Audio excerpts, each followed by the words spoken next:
Jack Carter stood in the middle of a large silver room. Strange glowing symbols moved across the walls. Ow. He was not on Earth anymore. He had been captured during a peace mission that went wrong. Now, he was inside the royal palace of the Zarellan Empire, surrounded by tall alien guards with hard faces and bright eyes. He had heard stories about the alien queen before. Some said she was cruel. Others said she was wise. He did not know what to believe. All he knew was that he was alone, and the queen had asked to see him. Two guards opened a tall door. Jack stepped inside a throne room. The floor was made of dark glass. Air smelled like flowers and metal. At the end of the room sat the alien queen. She wore a long dress that shimmered like water. Her skin was light blue. Her eyes were cold. Jack bowed. He did not want to make her angry. She looked at him without blinking. Then she spoke in perfect English. "You are Jack Carter. You are a builder." "Yes, an engineer." Jack nodded. "Yes, Your Majesty." "Good. Then listen carefully. You are not a prisoner. I have other plans for you." Jack was surprised. He thought she might lock him up or send him home. Instead, she said something even stranger. "You will live with my daughter." Jack blinked. "Live with her? What do you mean?" "You heard me," the queen said. "My daughter Lyra needs someone who is not from this world. Someone new. Someone with fresh eyes. You will stay in her quarters, eat with her, and learn about our world." Jack did not know what to say. Is this a test or a trick? The queen smiled a little. "It is a command. Not a trick. You will do this, or I will make your stay here less pleasant." Jack looked at the guards. They were not smiling. "Very well," Jack said. "I will do as you say." Later that day, a young alien woman stood in front of him. She had sharp eyes and held her head high. She was Princess Lyra. She looked proud, angry, and confused. "You are the human?" she asked. "Yes," Jack said. "You are to live in my rooms?" she asked again. "So I was told." Lyra crossed her arms. "This is foolish. I do not need a human shadowing me." Jack smiled a little. "I do not want to shadow anyone. I just want to survive." Lyra stared at him for a moment, then turned and walked away. "Follow me, Earthman. Do not touch anything." Jack followed her through the halls of the palace. The walls changed colors when they walked past. Strange machines floated in the air. The palace was alive with light and sound. They entered a large room filled with soft chairs and books with glowing pages. "This is your corner," Lyra said, pointing to a small space. "Stay out of my way." Jack nodded. "No problem." The next few days were strange. Jack watched how the palace worked. He saw flying ships come and go. He listened to servants talk about court problems. He helped a broken food machine get fixed. And that made some of the staff smile at him. Princess Lyra still did not speak much to him. She trained with a sword in the garden. She studied with royal tutors. Jack stayed quiet and watched, but he started to understand things. The princess was under pressure. The nobles wanted her to marry a rich man from a strong family. She did not like it. One night, Jack was sitting in the garden, looking at the stars. Lyra walked by, then stopped. "Why are you still awake?" she asked. "I could not sleep," Jack said. "The stars are different here." She sat down across from him. "Do you miss your world?" "Sometimes," Jack said. "But I am starting to see that your world is also very beautiful." Lyra looked at him, her eyes softer now. "You are strange, Jack Carter."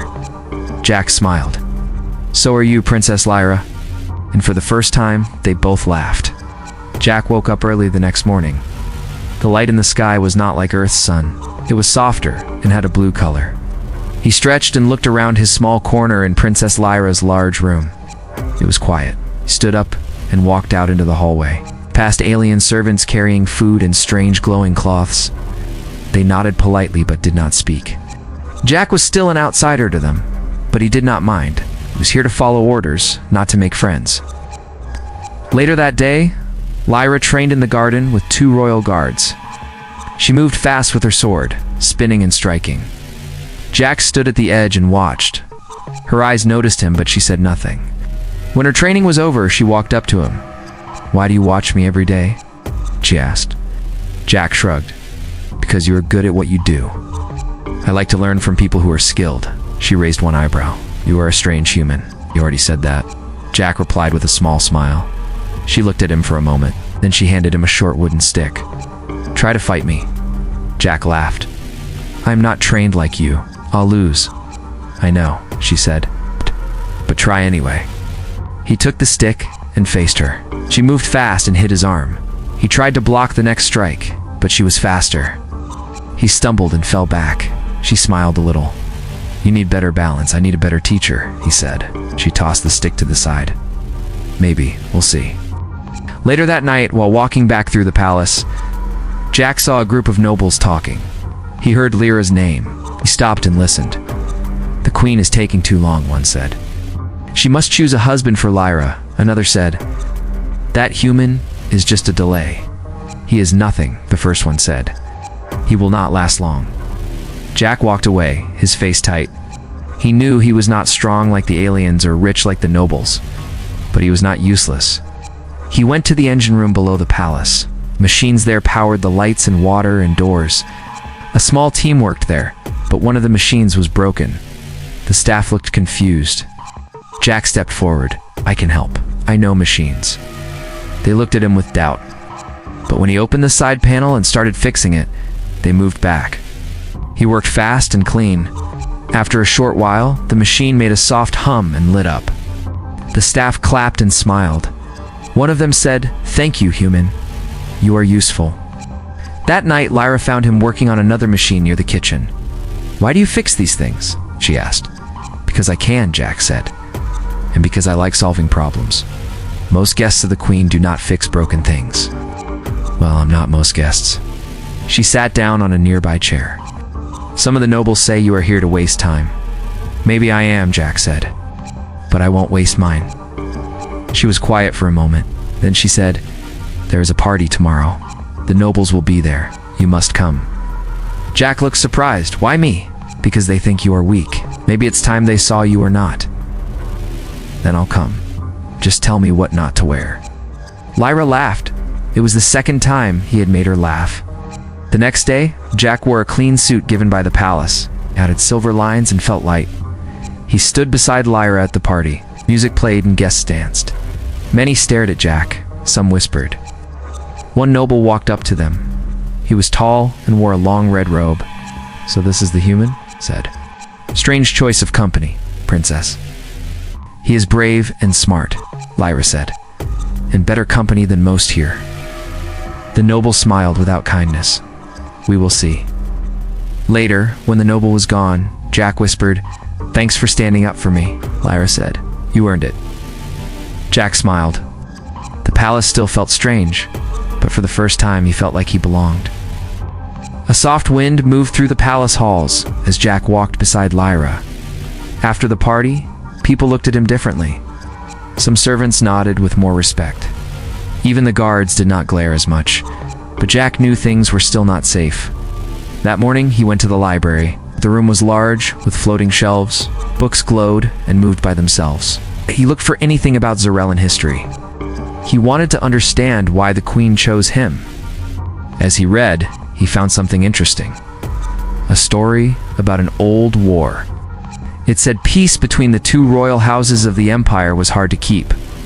The Queen had united them, but some nobles still wanted power.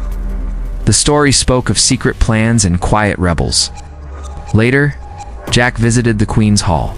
She was not there, but one of her machines was open. It looked broken. He knelt beside it and started checking the wires. As he fixed it, something small slid out, a silver cube. Jack picked it up.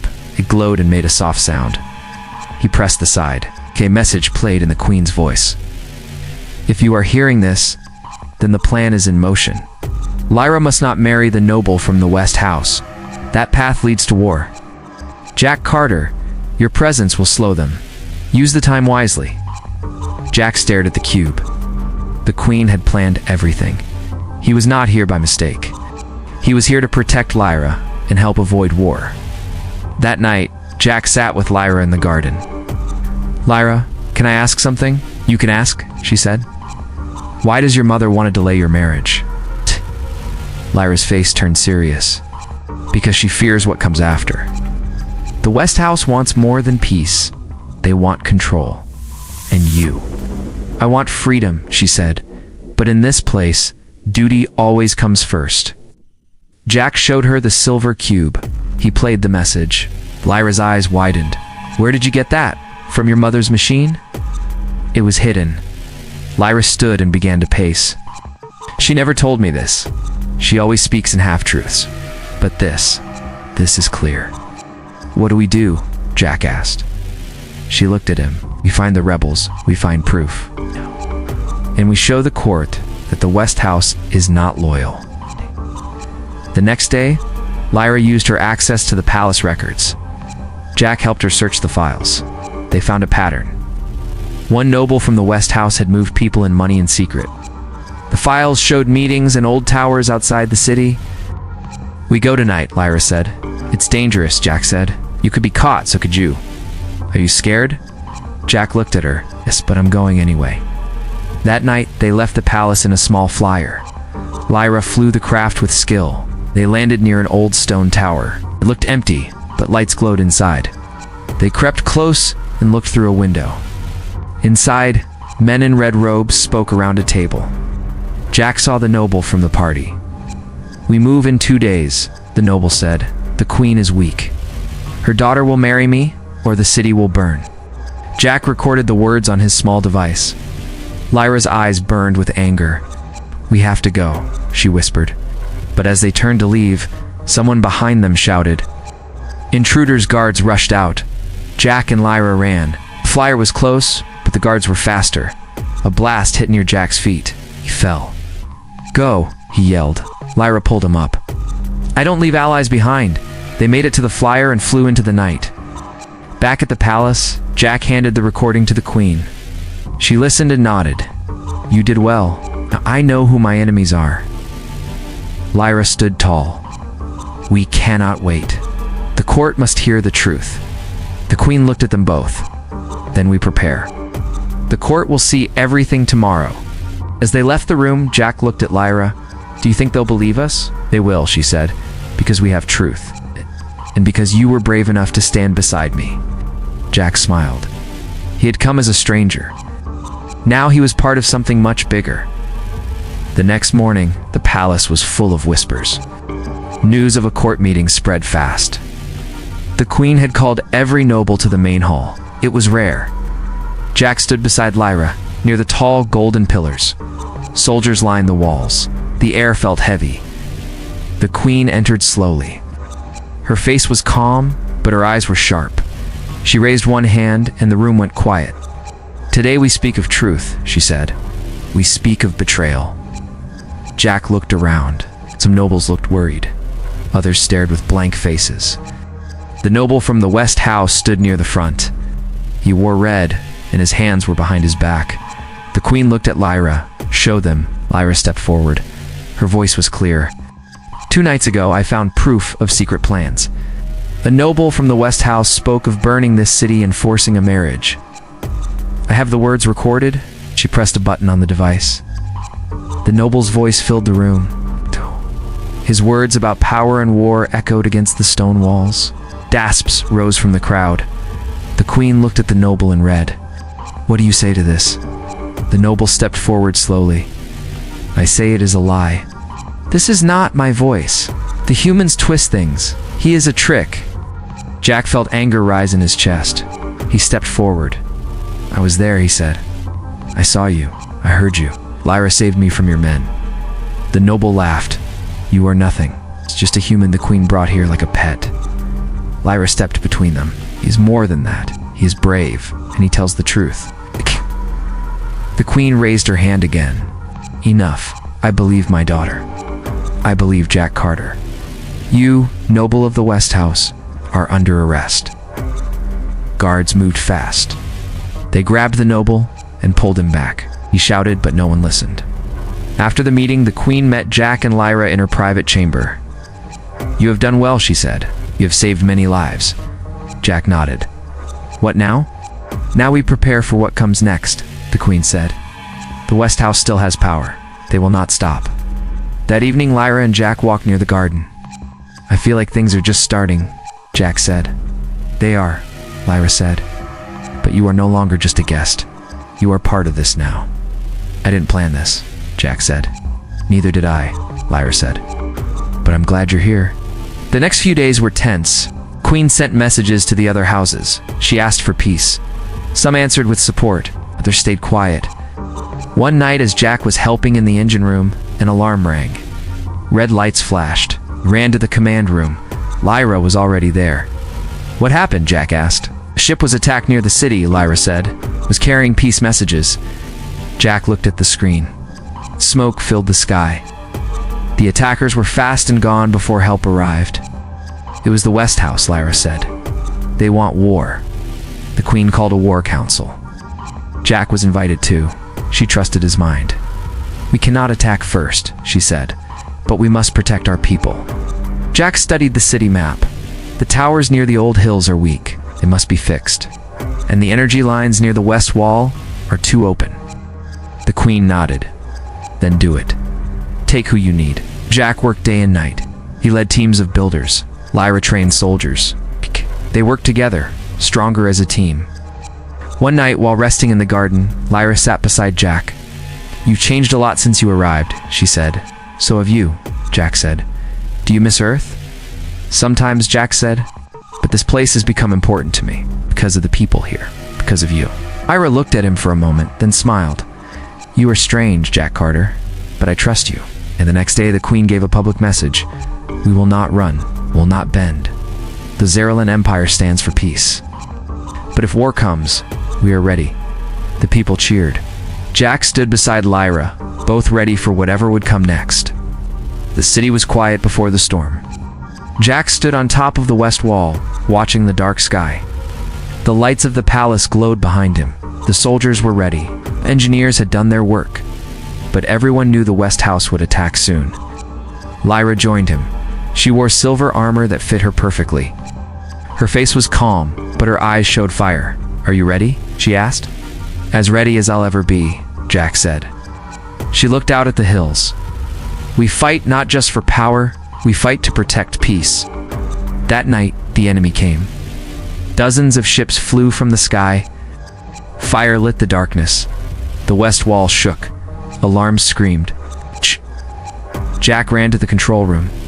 "Shields are holding," one guard said. "Good," Jack said. "Keep power flowing to the wall. Can't lose it." In the sky, Lyra led a group of fighters. She moved fast, striking the enemy ships. The battle was loud. Explosions lit the sky. Jack watched her from the screens. But then something changed. A large enemy ship dropped toward the palace. "They're going for the Queen," Jack said. He grabbed a small blaster and ran through the halls. Smoke filled the rooms. Servants ran for cover. Jack reached the Queen's chamber. 2 guards stood at the door. "She's inside," one said. "They're trying to break in." Jack nodded. He checked the power box nearby. It was damaged. The doors would not lock without power. "Hold them off," he said. "Fix the circuit." He worked fast, hands shaking. Wires sparked. His fingers burned. But the door lights turned green. The lock clicked. The guards pushed a heavy block in front of the door. "You did it," one said. "Now help me hold this place," Jack said. Outside, Lyra saw the large ship. She turned her fighter and flew straight at it. "I'm going in," she said to her team. "It's too strong," one pilot said. "Then we hit it hard," Lyra said. She fired at the engines. The ship shook. Fire burst from its side, started to fall. Jack heard the crash as it hit the palace wall. Dust filled the air. He ran up the stairs, coughing. In the smoke, he saw Lyra. She climbed from the wreckage, limping, but she smiled. "I thought you were gone," Jack said. "Not yet," she said. Together, they walked to the main hall. The Queen stood there, safe. Her face was calm. "The enemy has fallen," she said. "But there is more to do." The next day, the Queen called all leaders to the court. She showed them the damage. She spoke of the lies and the attack. "This war was started by greed," she said, "but we will end it with truth." The nobles from the West House who had stayed silent were now afraid. Many stepped forward and offered peace. Some were arrested. The Queen turned to Jack. "You were sent here as a guest, but you became a hero. You helped my daughter. You helped this empire." Jack bowed. I only did what was right." She smiled. "What do you wish now? To return to Earth or stay here?" Jack looked at Lyra. She stood tall beside him. "I choose to stay," he said. "Not because I was told to, but because I found something worth staying for." The Queen nodded. "Then you are welcome here. Always." Time passed. The city healed. The broken walls were fixed. The people celebrated peace. One evening, Jack and Lyra walked in the garden again. "When I first met you, I did not like you," Lyra said. "I remember," Jack said. "You called me strange." "You were," she said. "But now, you are something more. You are part of this world." They looked up at the stars. New lights moved in the sky, like peace ships flying to other worlds. "Do you think the peace will last?" Jack asked. "It will," Lyra said. "As long as people like you keep fighting for it." Jack smiled. He had come as a stranger, taken by surprise. But he had found purpose, friendship, and something close to love. And now he belonged. The stars above were different. But they no longer felt strange. They felt like home.